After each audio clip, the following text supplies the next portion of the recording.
Bonjour à tous, bienvenue dans Guru Mindset, ce podcast qui vous aide à devenir la meilleure version de vous-même. Avant de commencer, si vous aimez ces épisodes, alors abonnez-vous à la chaîne, likez, partagez et commentez, parce que c'est uniquement grâce à cela que je sais si ces épisodes vous plaisent.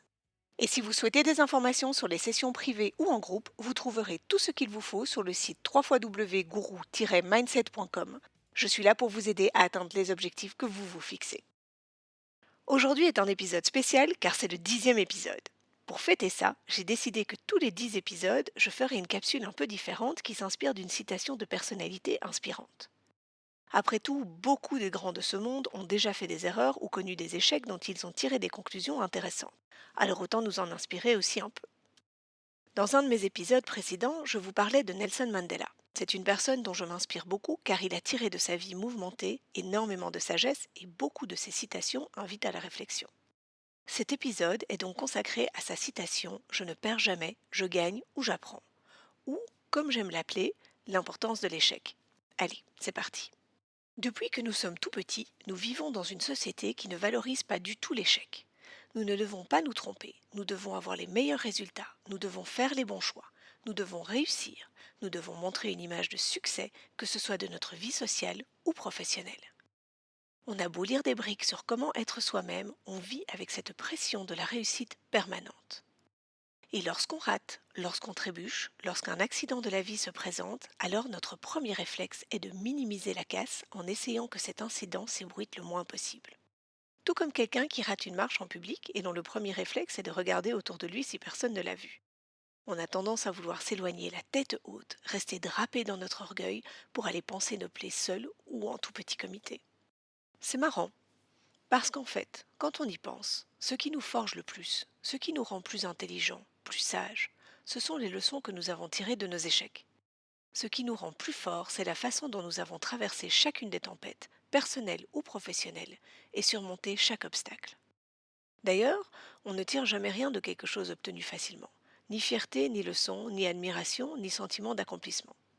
Par contre, quand on a surmonté quelque chose de dur, quelque chose d'éprouvant, quand on a fait face à l'adversité et qu'on s'en est sorti, là vient la reconnaissance. On se sent bien, on se sent fort et l'entourage témoin nous applaudit des deux mains. Et si on va plus loin, l'important ce n'est pas l'échec, mais bien la façon dont on rebondit, dont on recommence, dont on apprend et dont on grandit grâce à celui-ci. Il serait d'ailleurs grand temps qu'on commence à changer notre société et qu'on se mette à valoriser l'échec. Pourquoi ? Parce qu'on gagne beaucoup plus à oser. On gagne beaucoup à laisser de côté la peur de l'échec et d'essayer, de se lancer. Dans mes booster camps pour les gens qui veulent lancer des startups et qui ne savent pas par où commencer, j'ai la grande joie de rencontrer des gens qui ont des super idées. Ce sont des sessions où j'aide des futurs entrepreneurs à établir leur plan d'attaque pour commencer par le commencement, car la grande idée ne suffit pas pour se lancer, il faut le faire de façon structurée. Mais c'est aussi avec une grande tristesse que je réalise que dans 80% des cas, ces mêmes super individus abandonnent au tout début de leur aventure pour une seule raison. Pas par manque de finances, on n'en arrive même pas à cette étape, mais par peur de l'échec. Ils ont peur de rater, de tout perdre, d'être jugés. Ils seraient sortis de cette ligne établie par la société conventionnelle qui nous apprend à ne pas prendre de risques, à ne pas rater, à ne pas perdre. Un jour, j'ai eu un débat très intéressant avec un client. Je m'interrogeais sur le pourquoi nous n'avions pas de Sergey Brin et Larry Page, de Zuckerberg, de Walt Disney ou de Elon Musk en Europe. Qu'est-ce qui faisait que nous n'avions pas de businessmen révolutionnaires et farfelus qui émanaient du vieux continent ? Ou pire, si nous en avions, ils nous quittent pour servir leurs idées extraordinaires aux États-Unis. Mon client m'a alors répondu avec une observation à laquelle je n'avais jamais pensé, et, qu'on y adhère ou pas, mérite d'y réfléchir un instant. Il m'a dit: mais parce que tous les Européens qui avaient un esprit de prise de risque, historiquement, ont fui l'Europe depuis toujours et ne sont restés que les conventionnels. Pardon ?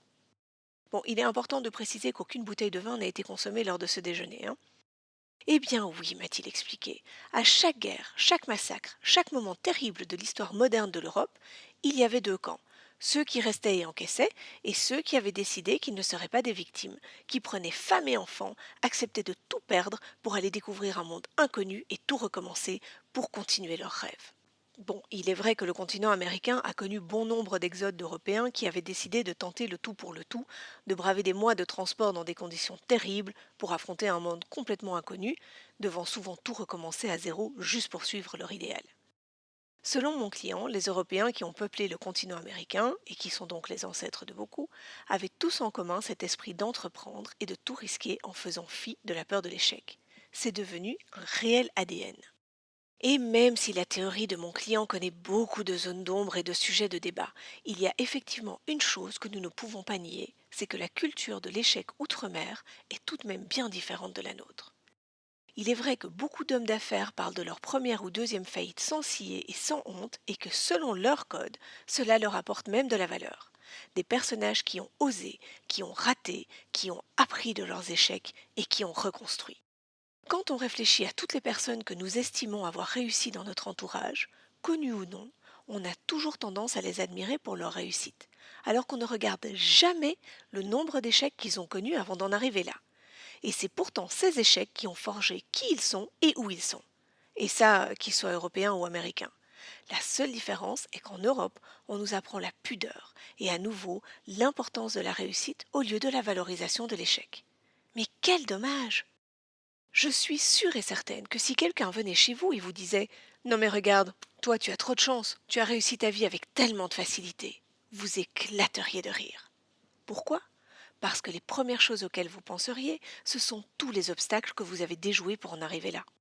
Les longues heures d'études, les stages et les embûches professionnelles pour finir à votre position, les échecs sentimentaux avant de rencontrer votre tendre moitié, et les concessions constantes que tout le monde fait dans un couple, ou les répétitions incessantes auprès de vos enfants afin qu'ils soient, ou du moins aient l'air, bien élevés. Après tout, Oprah Winfrey, est-ce qu'elle a abandonné quand elle a été virée de son job parce que selon son boss, elle n'était pas faite pour la télé? Michael Jordan s'est-il arrêté alors qu'il n'avait même pas été retenu dans l'équipe de basket de son lycée? Et Steve Jobs, est-ce qu'il a décidé d'entamer une carrière de géo au Club Med quand IBM lui a dit que son produit bizarre ne marcherait jamais? Oui, je sais que je vous cite des success stories connus, mais ce que je veux que vous voyez, c'est qu'il faut arrêter d'admirer le succès des gens et beaucoup plus s'inspirer de la force avec laquelle ils ont rebondi après des échecs cuisants. Vous êtes la somme de vos échecs et des leçons que vous en avez tirées. Là où vous en êtes n'est que le fruit de la façon dont vous vous êtes relevé à chaque fois. À chaque obstacle, petit ou énorme, vous avez eu le choix entre rester à terre et vous relever. Et vous vous êtes relevé inlassablement. Alors s'il vous plaît, au lieu de penser à vos erreurs et vos échecs avec honte et rougissement, soyez-en fiers. Bon, je ne vais pas en arriver aux grands mots tels que exhiber vos cicatrices, mais sans tout ça, vous ne seriez pas la personne que vous êtes devenue. Je pense que si les gens partageaient plus leurs erreurs, comment ils s'en sont relevés et ce qu'ils en ont appris, ce serait beaucoup plus enrichissant que les enseignements basés sur des promesses de succès si on suit à la lettre les codes enseignés. Vivez dans les clous et rien ne vous arrivera. N'osez surtout pas et vous serez sûr de ne jamais connaître l'agonie d'un échec. Mais en fait, qui a envie d'une vie où il ne vous arrive jamais rien? Donc pour en revenir aux paroles de ce grand monsieur qu'était Nelson Mandela, qui a connu plus que sa part d'échecs dans la vie et qui a vaincu grâce à une résilience extraordinaire, je ne perds jamais, je gagne ou j'apprends. J'espère qu'aujourd'hui vous réfléchirez au fait que les leçons de vos erreurs contribuent à votre succès. Alors allez-y, osez. Merci d'avoir écouté Guru Mindset. Si vous avez besoin de moi ou s'il y a des sujets que vous aimeriez que j'aborde, n'hésitez pas à m'écrire sur julie@guru-mindset.com.